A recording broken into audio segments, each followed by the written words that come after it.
The courtroom was silent as the judge sat at his bench, eyes fixed on the papers in front of him. The case was simple in his mind. There was a man, a black veteran, who had served in the military but found himself on the wrong side of the law. The man had made mistakes, mistakes that had led him into trouble.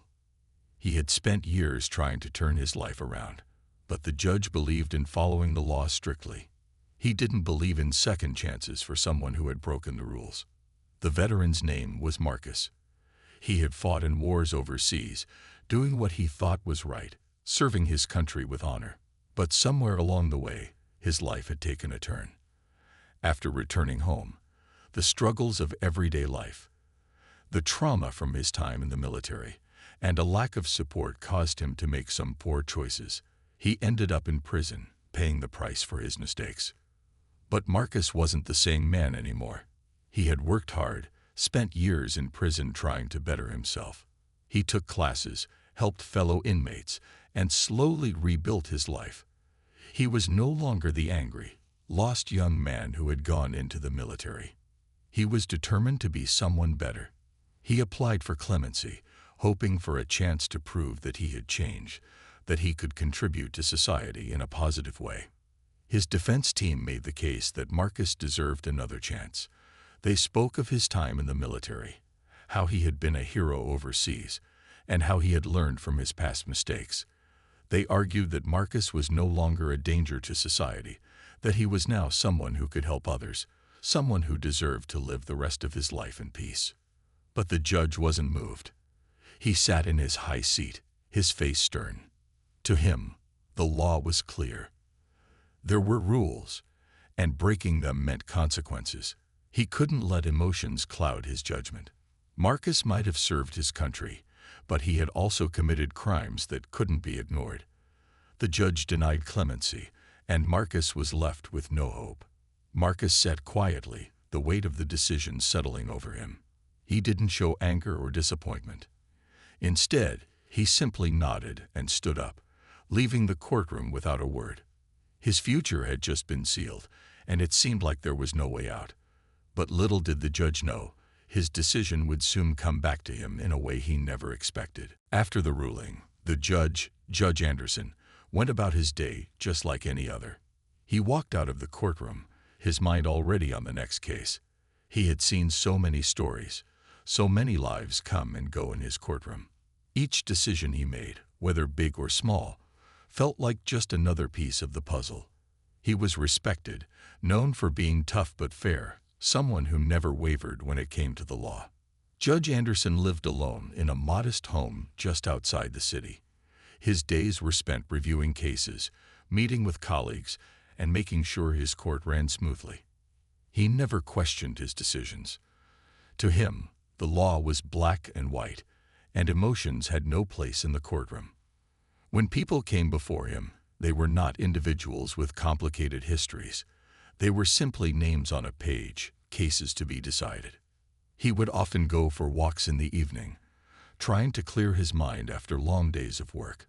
It was during these walks that he'd reflect on his choices. He always told himself he was doing the right thing, that his duty was to ensure justice. But lately, something had been nagging at him. It was subtle, almost unnoticeable, but it was there. Across the city, life for Marcus wasn't as calm. After the judge's ruling, he had returned to his cell, a sense of finality weighing down on him. The other prisoners could see it in his eyes. They knew he had tried, really tried, to change. But it wasn't enough. Marcus spent the next few weeks replaying the courtroom scene in his mind. He had hoped for a second chance, but now it felt like that hope was gone. There was nothing left to do but serve his sentence. Yet, despite the judge's cold decision, Marcus didn't give up. He continued working on himself, focusing on the lessons he had learned. He had already decided that he would never let anyone define him by his past. He had fought for his country and had fought to better himself. He couldn't let one person's opinion undo everything he had worked for. Meanwhile, Judge Anderson's routine continued. He was respected, yes, but there was a sense of emptiness inside him that he couldn't shake.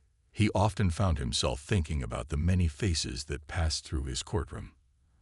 And then, one day, he came across a name he would never forget. Marcus. It was just a name on a report, but it would soon become something more. The judge had no idea that the very man he had denied clemency to would soon play a crucial role in his own life. It would happen faster than anyone could have expected, and the shock of it would leave Judge Anderson questioning everything he thought he knew about justice. The city was buzzing with tension. Something was brewing. People on the streets spoke in hushed tones, and the news seemed to be filled with unsettling reports. A bank had been robbed, and a group of dangerous criminals had taken hostages inside. The police were doing everything they could to handle the situation, but the criminals were armed and desperate. Negotiations had started, but it was clear that time was running out. Inside the bank, the situation was chaotic. The criminals, masked and nervous, were holding several people at gunpoint. Among them were a few high-profile individuals, which only made the situation more urgent. The police had surrounded the building, and special forces were on standby, but no one could figure out a way to break the tension. Every move the hostages made seemed to make the criminals more unpredictable, and the situation only seemed to get worse. Outside, the city was tense, with crowds gathering around the police barricades.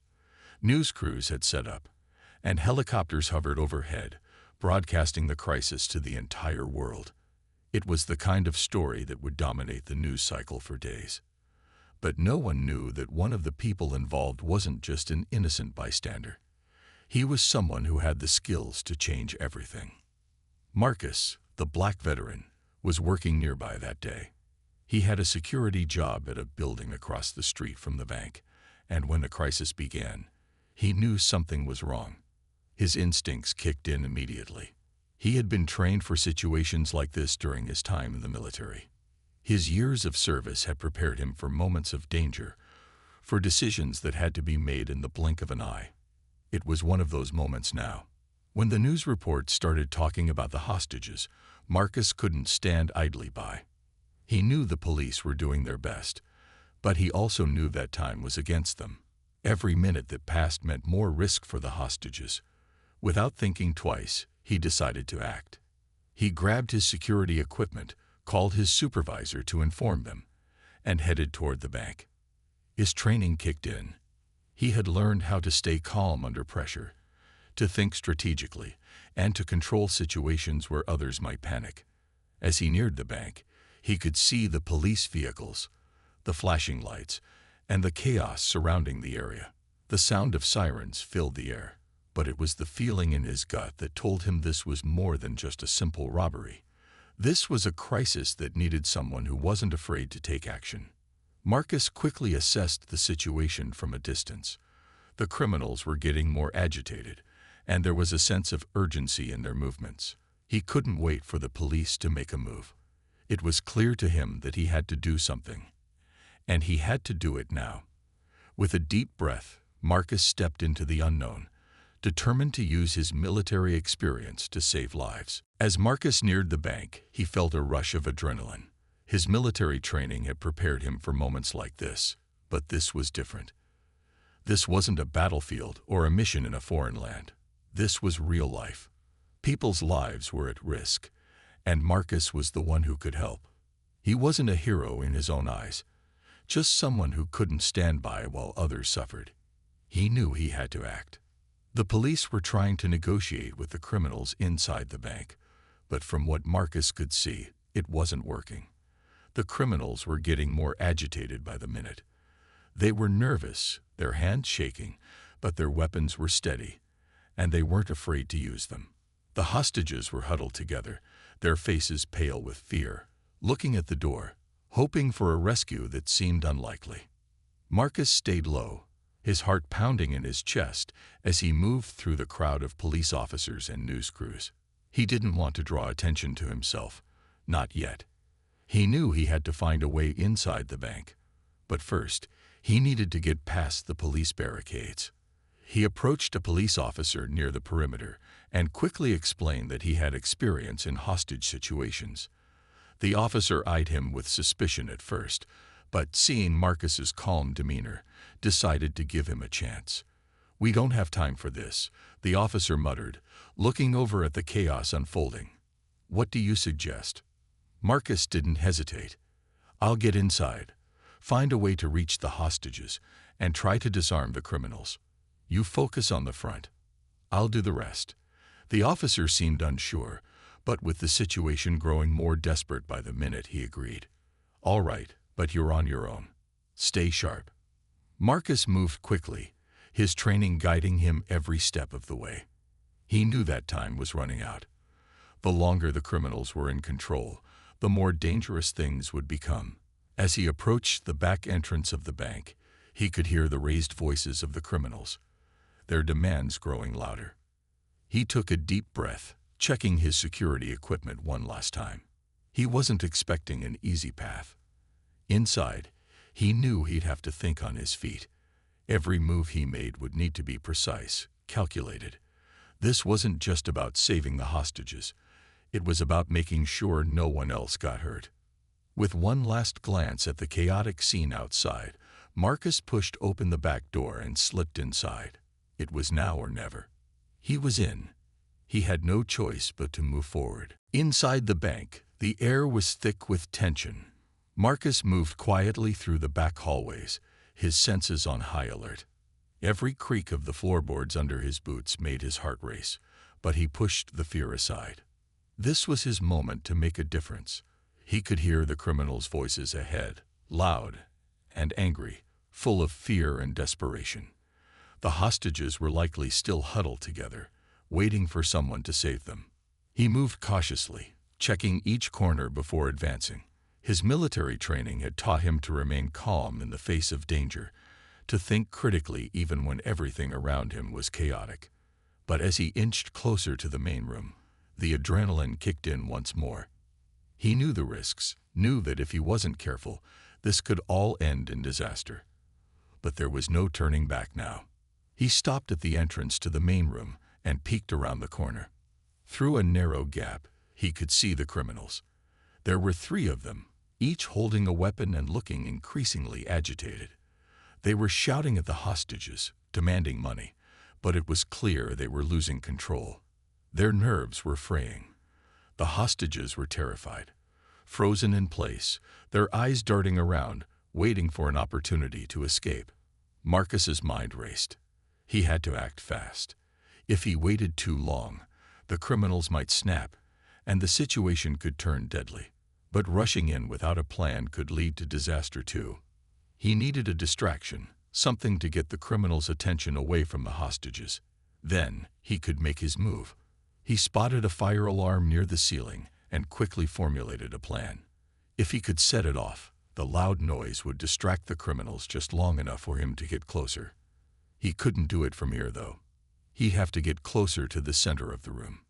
Taking a deep breath, Marcus pushed forward, staying as low as possible. He moved in and around the pillars, trying to keep out of sight. His heartbeat was loud in his ears, but he focused on the goal. Step by step, he closed the distance. Each move was carefully calculated, his mind running through the possibilities, the risks, the angles. When he was finally close enough to reach the alarm, he made his move. With one swift motion, he reached up and pulled the lever. The blaring siren filled the air, deafening in its intensity.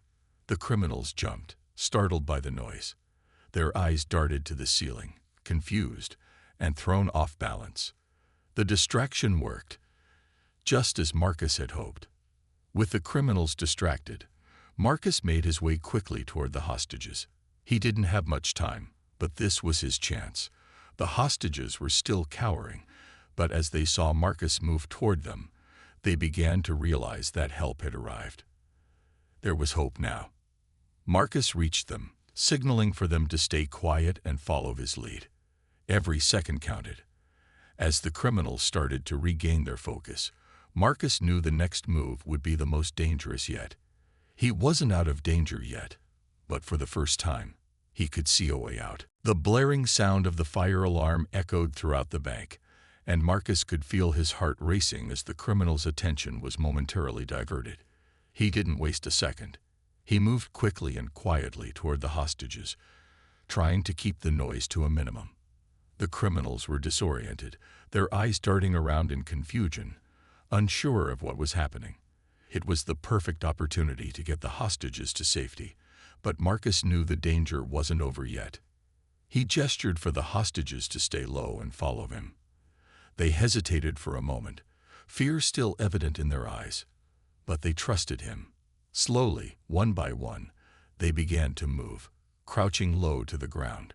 Marcus kept his movements calm and controlled, using his body to shield them from view. The criminals were distracted, but they weren't out of the game just yet. He could hear them shouting, trying to figure out what was going on. As they made their way toward the back exit, Marcus could feel the tension in the air. He was getting them closer to safety, but it wasn't a straight path. There were still rooms to pass, corners to turn, and the risk of being spotted. Every time they moved, Marcus would stop, scan the area, and listen for any sounds of movement. He didn't want to take any chances. The lives of the hostages depended on him now. When they reached the final stretch to the back door, Marcus heard a loud bang. One of the criminals had fired a shot, likely in frustration. It was a warning shot, but it felt like a strike of fear in his heart. The sound of the gunshot echoed through the building, reminding him that everything could go wrong in an instant. The hostages froze, their faces pale with fear, but Marcus quickly signaled them to keep moving. They couldn't stop now. The door was just a few feet away, but it felt like miles. He could hear the criminals shouting again, growing more desperate. The sound of their footsteps echoed through the hallway, getting closer. Marcus had to make a choice. He could push through and risk a confrontation, or find another way to keep the hostages safe. But there was no time to hesitate. He glanced over his shoulder. The criminals were coming, and the hostages weren't in the clear yet. He made a split-second decision. They had to move now, or they would be caught. With a final, determined breath, he led them toward the back door. The moment they stepped outside, the bright daylight was almost blinding after the dimly lit corridors of the bank. But they weren't safe yet. Marcus didn't stop. He pushed forward, leading the hostages to a nearby alley, hoping to put enough distance between them and the criminals. The police were already on the scene, and they'd be able to take it from here. He could hear the sound of sirens growing louder, but in that moment, all he could focus on was getting the hostages out alive. The hostages, though terrified, were safe for now. They were out of the immediate danger zone, but Marcus knew the criminals would fight to the end. This wasn't over. They still had to face the final showdown, but for now, Marcus had done his job. He had kept them alive. As Marcus led the hostages into the alley, he heard the distant wail of police sirens growing louder. Relief rushed through him, but he didn't dare stop. He couldn't let his guard down yet. The criminals were still inside, and he knew they wouldn't give up easily. He could feel his pulse in his ears, but he stayed focused. He had done everything he could to protect these people, and now it was up to the police to take over. The hostages were safe for now, but their fear was still visible. Some were crying quietly, others were still trembling in shock. Marcus didn't blame them. What they had just experienced was terrifying, and no one could simply walk away from it without being changed. He gave them what comfort he could, reassuring them that they were safe and the police would take care of everything now. But his mind was still racing. He couldn't help but wonder about the criminals inside the bank. The sound of gunfire and their loud threats echoed in his memory. Would they surrender, or would they try to make a last stand? The thought of going back inside to confront them made his stomach tighten, but he knew it wasn't his battle anymore. He had gotten the hostages out alive. The police would handle the rest. Just as he took a deep breath, he heard the unmistakable sound of footsteps approaching. His heart skipped a beat, and his body tensed. Had the criminals followed them? Were they out here, looking for a way to finish what they had started? He turned quickly, ready to face whatever was coming. To his relief, it wasn't the criminals. It was a group of officers, rushing into the alley, their guns drawn and their faces serious. They had a look of determination, but also gratitude as they saw the hostages. Marcus stepped aside, giving them room to take control. He had done his part, and now it was up to the professionals. One of the officers approached him, his expression softened. "You did good," the officer said, clapping him on the shoulder. "You saved their lives." Marcus nodded, trying to keep his emotions in check. "I just did what needed to be done. I'm glad I could help." As the officers escorted the hostages to safety, Marcus watched from a distance. He wasn't sure what was next for him, but he knew one thing for sure. He had made a difference. He had stepped up when it mattered, risking his life for strangers. That was something he would never forget. Later, he would learn that the criminals had surrendered without further violence. The situation had ended without anyone getting seriously hurt, and for Marcus, that was the only victory that mattered. The feeling of having saved lives, of having done something good, was enough to wash away the doubts that had plagued him for so long. As the chaos finally settled, Marcus looked up at the sky, letting out a long, relieved breath. He had faced fear, danger, and uncertainty, but in the end, he had proven something to himself, and maybe to everyone else as well, that sometimes the difference between life and death was a single moment of courage.